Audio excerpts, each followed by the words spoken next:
Have you ever wondered how a car is able to move?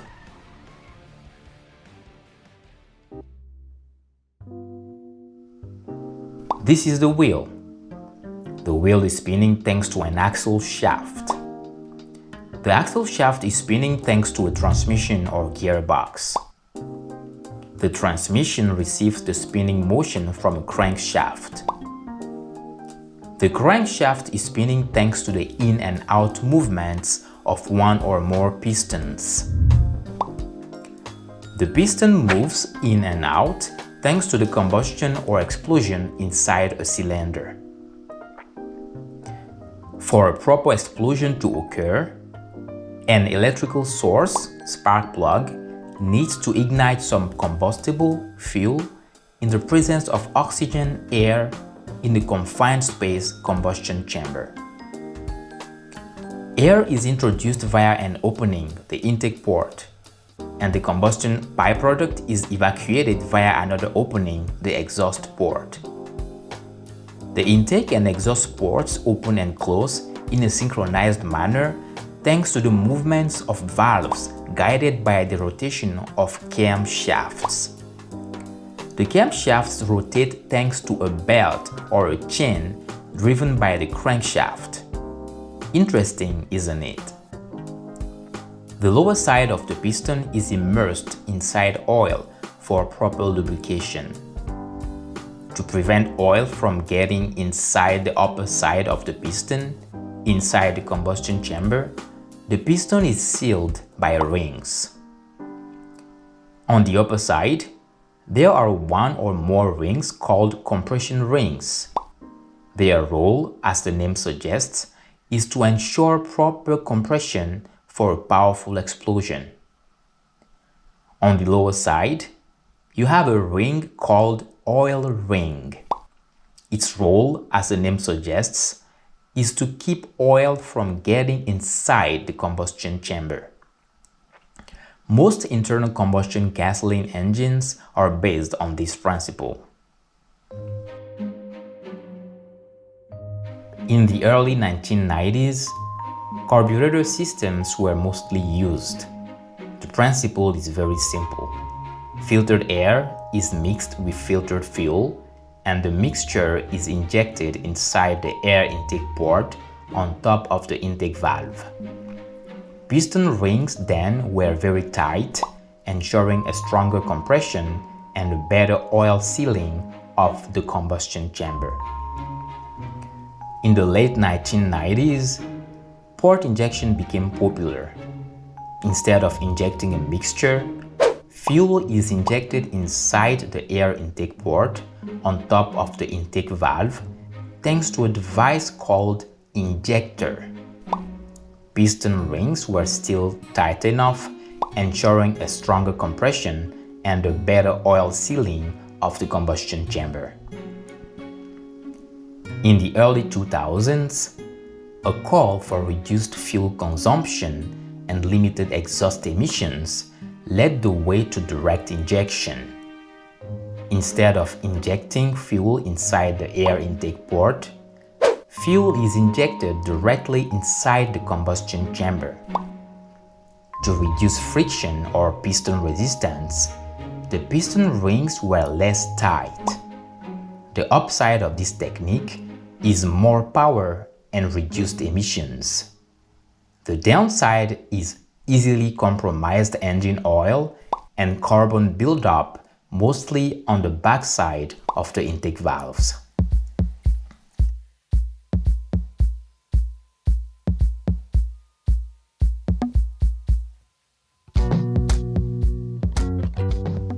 In the late 2000s, fuel consumption and exhaust emission regulations became stricter.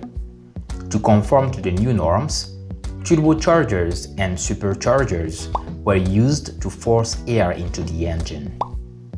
Cylinder size was reduced, the internal pressure of the engine was increased, and the piston rings became much less tight. Of course, this resulted in more power and reduced emissions, but was detrimental to the internal health of the engine. At this point, relative oil consumption is to be expected. In the 2010s, fuel consumption and exhaust emission regulations became even stricter. There isn't much to do to the existing setup. The only thing manufacturers could do was make the piston rings even less tighter to reduce friction, hence less fuel consumption and emissions. Some of them started combining port injection with direct injection to limit at least carbon buildup at the back of the intake valves. They started putting in the owner's manual that oil consumption is normal. This can be normal if the low tension piston rings can get compromised by combustion byproducts plus coking from oil getting past their rings, which can easily lead to sticky rings, causing cylinder fouling and gradually cylinder scoring, resulting in a damaged cylinder block. Yeah, it happens that fast.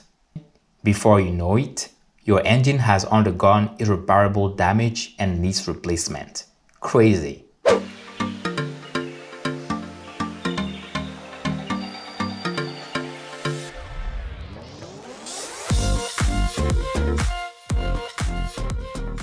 In the 2020s, these days, emission standards are just unrealistic. Most manufacturers by now have ditched their bigger engines and are putting turbocharged 4-cylinder engines on steroids even inside their big SUVs. The use of particulate filters is compulsory, in addition to improved exhaust gas recirculation systems, secondary air injection systems, and bigger catalytic converters. The use of e-boosters or electric turbochargers, in addition to conventional turbochargers, became necessary to reduce turbo lag. Transmissions have insanely high numbers of gears and shift faster to higher gears for fuel economy. Manual gearboxes have become a thing of the past. Engines have lost all of their character but have become more expensive to make, more complicated to maintain, but much less reliable. The exhaust note is uninspiring unless you install some sort of performance high-tech exhaust system. Some manufacturers end up playing fake engine and exhaust sounds through the sound system. Isn't this pathetic? Hybridization, which comes with its own downsides, became necessary to make the cars powerful enough while being less polluting. Right now, as I speak, the high-end Audi lineup is being plagued by the failure of a belt starter generator, which is essential to the mild hybrid system. A shockingly high number of relatively new Audi A6, A6 R-Road, S6, RS6, A7, S7, RS7, A8, S8, Q7, SQ7, Q8, SQ8, RSQ8 are currently parked at dealerships waiting for a replacement generator for weeks or months. The component which is starting to be available is the same flawed one, which means the repaired cars will have their belt starter generator fail again. That's another story. The point is, as the years pass, engines are becoming more and more complicated and less reliable. And this is not something happening only to Audi and their German rivals. All manufacturers, even the most reliable as per consumer reports like Lexus and Toyota, are affected by this plague. Why am I telling this story? I recently purchased a 2016 Audi A7 3.0 TFSI with 147,000 miles on the clock. I chose this one because it was a one owner that was meticulously and exclusively maintained at one single Audi dealership with no tunes and the miles driven seemed to be highway miles. 147,000 miles in only 6 years can be city driving, right? Carfax did not report any single accident or any problems whatsoever.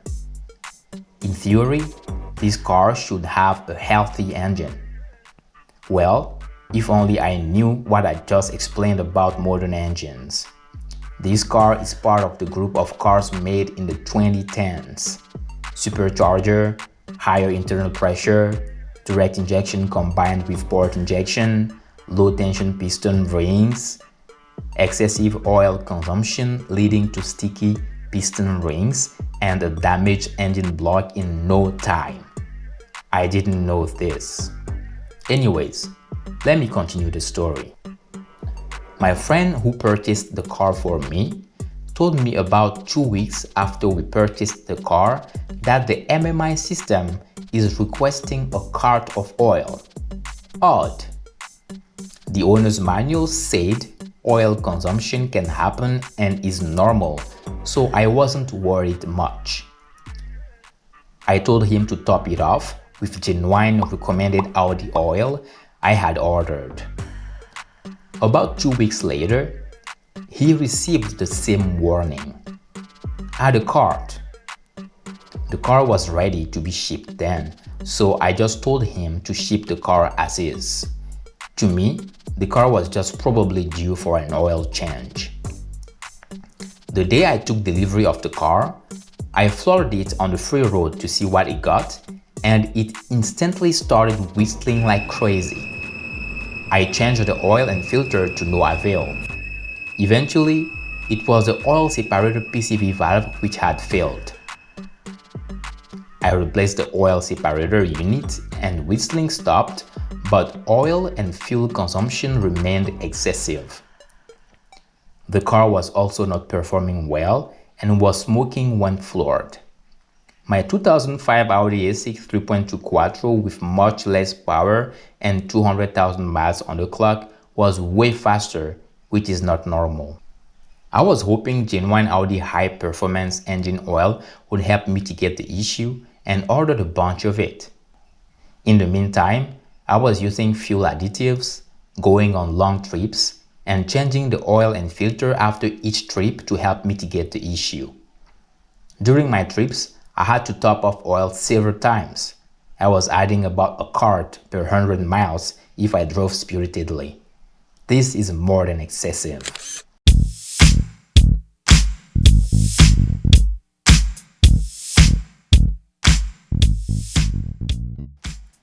During my last trip with the A7, something unexpected happened. The car started shaking badly and became almost undrivable. I made a U-turn and fortunately made it back home. A scan result returned multiple cylinder misfires and a high cylinder situation. One or more cylinders were being disabled by the engine control unit to prevent further damage. I checked the engine bay and did not find anything wrong. All connections were fine. I took out the spark plugs, which looked fouled. I cleaned them and installed them back to no avail. I ordered and installed genuine new spark plugs to no avail. I swapped the ignition coils with new ones I recently installed on my 2005 Audi A6 to no avail. I ordered a new throttle body and replaced it to no avail. I even messed with the throttle body connector because I thought something was wrong with it. It seemed fine. I ordered a new map sensor and replaced it to no avail. I ordered a replacement alternator but later realized that was just silly. I removed the supercharger to have a look in there. Cylinder 5 and 6 were coming up the most in scan results, so I decided to inspect bank 2 lower intake and MPI injectors. I removed the lower intake, cleaned it, removed the MPI fuel rail, removed the MPI injectors, swapped the injectors and put everything back together to no avail. I ordered replacement MPI injectors, then later decided not to even bother. Why? Because it's obvious. I am having compression issues. I am burning a lot of engine oil and fuel. The engine is smoking and misfiring. What else could it be? Compromised piston rings, pistons, and cylinders. A closer look inside the spark plug wells clearly shows an advanced degree of carbon buildup on top of the pistons. The inside of the supercharger is extremely contaminated with carbon deposits as well. All of this because of freaking low-tension piston rings. I am screwed. I can't believe I just purchased this lemon with this much money that I barely started reimbursing. Picture this. I purchased this car for $30,000. Shipping cost $1,500. Custom and extras cost about $15,000. I ordered brand new replacement performance tires worth about $1,500. A ton of genuine Audi oil worth about $1,000. Future replacement parts worth about $1,000. Spent about $1,000 to order parts and tools to fix the PCV issue. Add to that the money transfer and exchange fees worth at least 7% and loan and tax fees worth 25%, which make my total expenses $73,000. $73,000. And now I need new cylinder blocks with new pistons and rings. In fact, to be on the safe side, I need a whole new engine. This can't be. What am I going to do?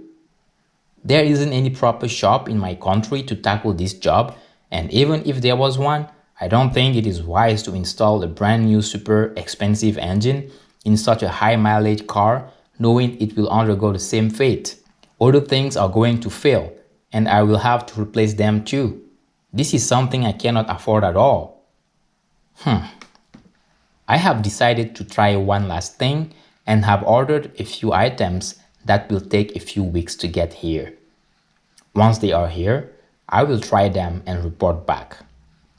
In the meantime, it is important to me to bring to your attention this very important information. People like me who cannot afford these cars brand new and have to buy them used or CPO, certified pre-owned, with considerable mileage, please stay away from anything built after 2008. I would even go as early as 2005, because for example, the 3.2 FSI in the next 2006 model started to be modified to conform to new norms. I recently worked on my friend's 2006 Audi A6 Avant engine and noticed a clear difference. The 2004 European model year and the 2005 North American model year got the original 3.2 FSI with no compromises in them. The version of 3.2 FSI installed in later models and in the 2008 to 2010 Audi A5 and Q5 are also a bit compromised by changes. However, engines made until 2008 are much better than the ones made after 2008, and it gets worse as the years pass. Cars are now made for the first owner in mind.